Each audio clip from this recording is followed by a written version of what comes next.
Welcome to ChartXGames.com latest newscast. If you enjoy today's video, then please like, comment and subscribe. Today's news headlines: another Monster Hunter World, The Witcher 3 crossover coming soon. Microsoft prototype mobile controller revealed.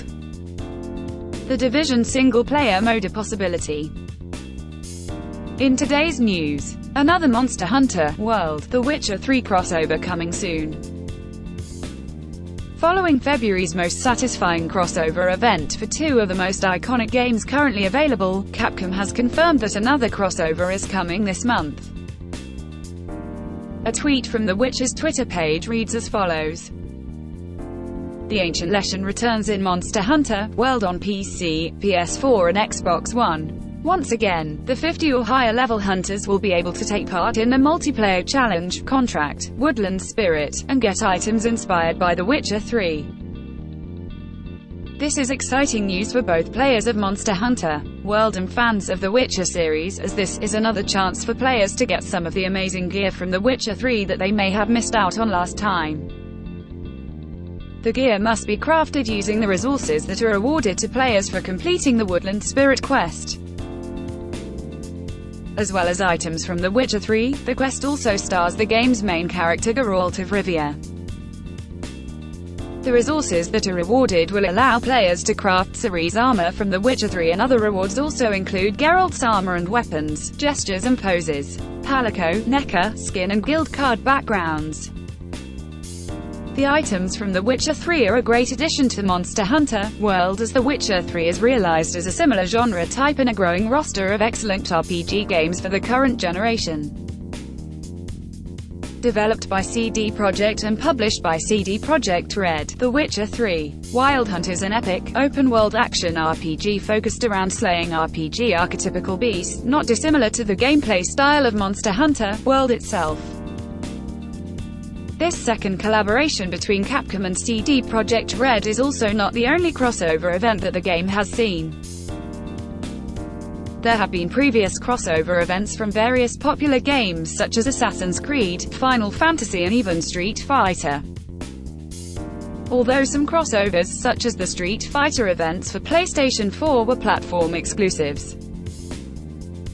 Capcom has also stated today that due to feedback from fans of the game, the upcoming expansion Monster Hunter World Iceborne will be more difficult than expected and more of a challenge than the base game.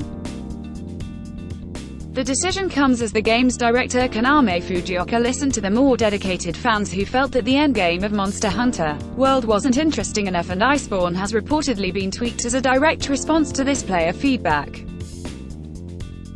When Iceborne is released, the game is promising a more challenging game world for experienced hunters and an easier time for new players to the game in the form of better gear and a new dynamic difficulty mechanic. Monster health will be scaled based upon the number of hunters participating in the battle.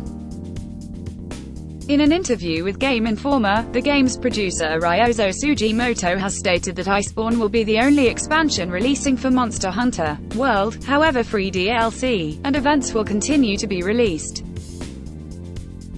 The crossover event will be taking place from the 26th of July 2019 to the 29th of August 2019, and Monster Hunter World Iceborne will be released on the 6th of September 2019. Microsoft prototype mobile controller revealed. As mainstream gaming begins to take to the cloud this year, beginning with Google Stadia, it seems that at least Microsoft is developing some new technologies to use with the future of gaming as a service. Some very interesting information, along with impressive design documentation, has surfaced on the web in recent days in the form of a prototype controller from Microsoft that can be used with any compatible mobile device. It appears that the controller, which seems like a strange mixture of Xboxes, PS4s and Switches controllers, can be split into two pieces for left and right. This then allows each piece to be clipped onto the left and right side of the mobile device, effectively turning your phone or tablet into a Nintendo Switch-like machine.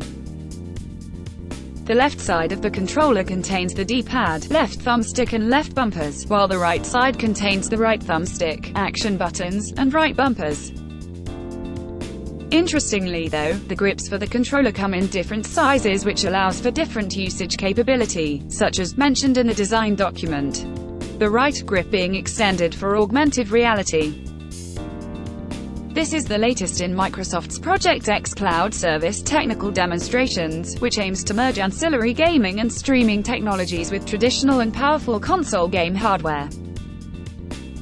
In simpler terms, you may be able to play Xbox One games that you own on a mobile device via cross-platform streaming, something which has been around for a while but has only just begun to garner the attention of focused development.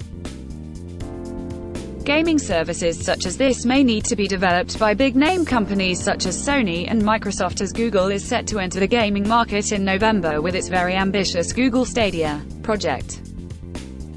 Google Stadia aims to offer high-fidelity gaming up to 8K via game streaming from their own servers, basically a gaming version of Netflix. This type of technology is being dubbed as the future of gaming. However, Google will need to offer some great exclusives if they are to compete with traditional and long-standing brands like PlayStation and Xbox. Otherwise, they are just offering another service of games that have already been released. To most gamers, this may be seen as just another service that they have to pay for, as more and more publishers such as EA, Ubisoft, and Epic are developing their own gaming-as-a-service platform based on the model established by Steam. The only advantage I can currently see to Google Stadia is that no storage space is required for games, which are becoming very large indeed. As of yet, there is no word on the release date of this intriguing device. The Division single-player mode a possibility. Not exactly being known for its credibility of news stories, the World Wide Web sometimes gets a bad rap. However, sometimes there is a small story that becomes really big and becomes something of an engine that can drive an entity or a person to do something worthwhile. One such story in the world of gaming has surfaced recently in the form of an ever-so-subtle tweet that sent the gaming community into a frenzy. So much so that the organization in question might just take note. I am referring to a recent tweet by Tim Spencer, a level designer at TT Games, who recently tweeted, "I love the idea of a single-player narrative-driven spin-off of the Division game, focusing on an agent trying to get home to their family after being sent to NYC, during the SHD blackout from the fall of DC. This has sent shockwaves through the legion of fans of the Division series of games who are now petitioning for a single-player character-based story-driven narrative version set in the game's universe.